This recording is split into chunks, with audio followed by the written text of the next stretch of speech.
శివాజీ ఏమన్నాడు సార్, బట్టలు మొత్తం కప్పుకోమన్నాడు సార్. కప్పుకోదా సార్? కప్పుకోదా సార్? మా పిల్లలు మా పైసలు లేవు సార్, లక్షలు లక్షలు పెట్టి బట్టలు కొనడానికి. నేను అనుసూయ అక్కకు టైలర్గా పనిచేయాలనుకుంటున్నాను.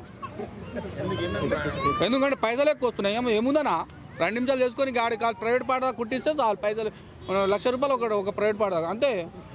అనుసూయ అక్కకు నేను టైలర్గా పనిచేయ ఫిక్స్. అక్క నువ్వు నాకు జీతం ఇవ్వకుండా పర్లేదు కానీ నేను టైలర్గా చేస్తా అక్క. అది చూసుకొని నా అనుభూతిని పొంది చచ్చిపోతా నేను. ఏందక్క కొద్దిగా సమాజంలో కొద్దిగా బుద్ధి ఉండాలి అక్క. అనుసూయ అక్క గురించి అడగలే మీరు? క్వశ్చన్లు అడుగురు ఒకసారి, అడుగుతారు.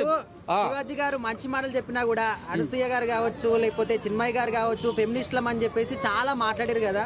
మరి ఇప్పుడు ఈయన ఇంత ఘోరంగా మాట్లాడుతుంటే ఇలాంటి వాళ్ళు ఎందుకు సపోర్ట్ చేయట్లేదు అంటారు?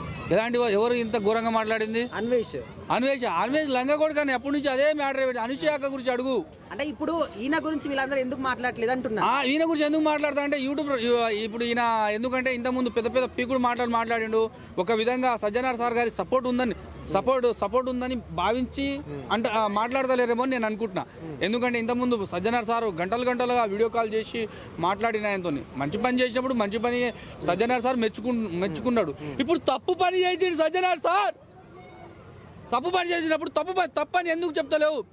అరే లంగా కొడక, అరే పొట్టినా కొడక, అరే 3 ఫీట్ల కొడక, భూమికి జానేడు కొడక, తప్పురా లంగా అని ఎందుకు చెప్తలేవు సజ్జనార్ సార్?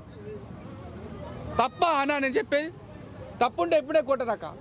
మా అనుసూయ అక్క ఇప్పుకొని తిరగని సార్, కానీ మా సజ్జనార్ సార్ నీకు దండం పెడతా, మీరు మంచి ఆఫీసర్. ఇగో నాన్ వేసిన లంగా కొడుకుని ఢిల్లీ కోట ఉంది, ఎర్రకోట ఉంది కదా సార్, కట్టేసి అమ్మాయిలను కొట్టిపి సార్. అప్పుడు నేను లేకపోతే నేనైనా రేప్ చేస్తా సార్. ఆయనకి ఏం పర్లేదు, ఆయన రేప్ చేయాలి నాకే. ఎందుకంటే ఆ పొట్టిగున్నాడు, ఆయన గడ్డం తీసుకొచ్చి ఆయన బొంబాయి పోయి కట్ చేపించి వానికి మన ట్రాన్స్జెండర్ అక్కలకు మీకు సారీ చెప్తే, ఎందుకంటే కొంతమంది అక్కడ రోడ్ల మీద చేస్తారు, అట్లా నిలబెట్టి పైసలు గిడి ఇస్తా. ₹100 నీకు ఎక్కువ ₹100 కన్నా ఎక్కువ రేటు పెట్టాను నీకు నాన్ వేసిన. ఎందుకంటే పొట్టిగుంటావు, పెద్ద ఫిగర్ కాదు నువ్వు. ఎందుకంటే మళ్ళీ నువ్వు జిమ్లో పోవాలంటే స్లిమ్ చేయాలన్న ఆయానన్నా మళ్ళీ ఆయనకి అని చేసే పెద్ద ఖర్చు అవసరం లేదు. నేను నాకు అలాంటి ఫీలింగ్ ఏం లేదు. ఇట్లాంటి వాళ్ళని నడి రోడ్డు మీద రేప్ చేస్తే నడి రోడ్డు మీద రేప్ చేయాలి ఇట్లాంటి నాన్ వేషన్ లాంటి లంగా కొడుకులను. సిగ్గుచ్చడం ఉండాలా పాల్తూ నా కొడుకులారా? లంగా కొడుక నీకు హిందూ సమాజం మీద నీకు రెస్పెక్ట్ లేకుండా మూసుకొని ఉండరా పిచ్చిలంజే వాడుకను.